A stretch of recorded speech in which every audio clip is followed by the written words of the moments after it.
Good morning, children. Welcome to English class.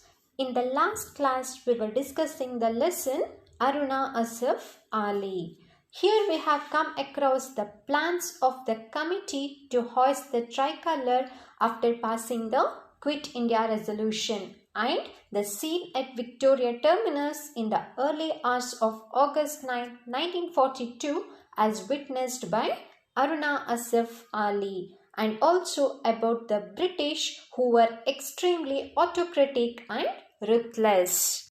Today we shall know what happened next after the incident that took place on 9th August 1942. Aruna's act of defiance on August 9th virtually marked the start of the Quit India movement. She now became a full-time activist in the movement, eventually going underground to avoid being arrested. She became the editor of Inqilab, the monthly magazine for the Congress, along with Ram Manohar Lohia. Children, Aruna's act of defiance, act of open disobedience on August 9th marked the start of Quit India movement. After that incident, she took active part in the freedom movement. She became a full-time activist in the movement, and to avoid being arrested, she was going underground. Why she was going underground? To avoid being arrested. She became the editor of Inqilab, the monthly magazine for Congress. She was the editor of which magazine, children? Inqilab, the monthly magazine. In the 1944 issue of the magazine, she advised freedom fighters not to allow any academic arguments on questions like violence and non-violence to divert attention from the stern realities of the day. I want every student and youth to think and feel as soldiers of the nation that is to come. In the 1944 issue of the magazine, Aruna, Asaf, Ali advised the freedom fighters not to go for any academic arguments on questions like violence and non-violence, and also she expected every student and youth to think and feel as soldiers of the nation for the cause of freedom, to feel as soldiers for the sake of freedom. In the meantime, the government announced a reward of ₹5,000 for her capture. She became ill, and on hearing this, Gandhiji advised her to surrender. I have sent you a message that you must not die underground. You are reduced to a skeleton. Do come out and surrender yourself and take the prize offered for your arrest. Reserve the prize money for the great Indian cause. However, Aruna surrendered only when the warrants for her arrest were cancelled on 26 January 1946. Children, just before we came to know that Aruna was going underground to avoid being arrested, but the government announced a reward of ₹5,000 for her capture. Being underground, she became ill and was reduced to a skeleton.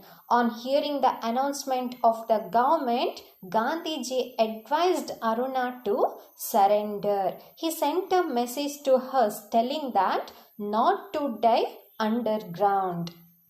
He told her to come out and surrender herself and take the prize money offered for her arrest and reserve that prize money for the great Indian cause. But Aruna will not agree for the advice of Gandhiji. She will not obey the advice of Gandhiji. She was a determined lady. She will surrender only when the warrants for her arrest were cancelled on 26 January 1946. Until the arrest warrant were cancelled, she did not come out. She did not surrender.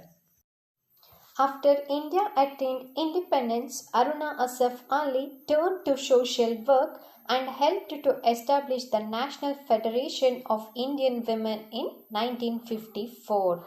In 1992, she was awarded the Nehru Award for International Understanding.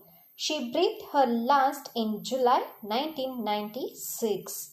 The country honored her with its highest civilian award, the Bharat Ratna, posthumously.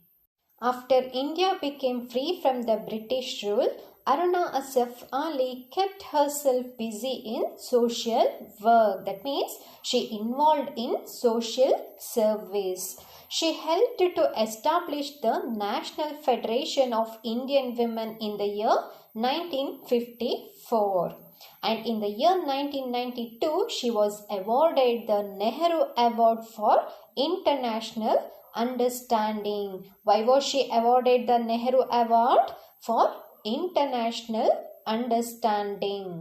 Aruna Asaf Ali took her last breath in July 1996. That means she passed away in July 1996. The country honored her with its highest civilian award, the Bharat Ratna, posthumously. That means after her death, the country honored her with the highest civilian award, the Bharat Ratna. Which is the highest civilian award, children? Bharat Ratna. This award was given to her after her death. This is all about the great patriot Aruna Asaf Ali. Now, here comes the work for you. 8 questions are given here. You have to read the lesson properly and answer these 8 questions in your rough notes. Is it clear, children? Okay. I hope this class was beneficial for you. Meet you all in the next class. Thank you.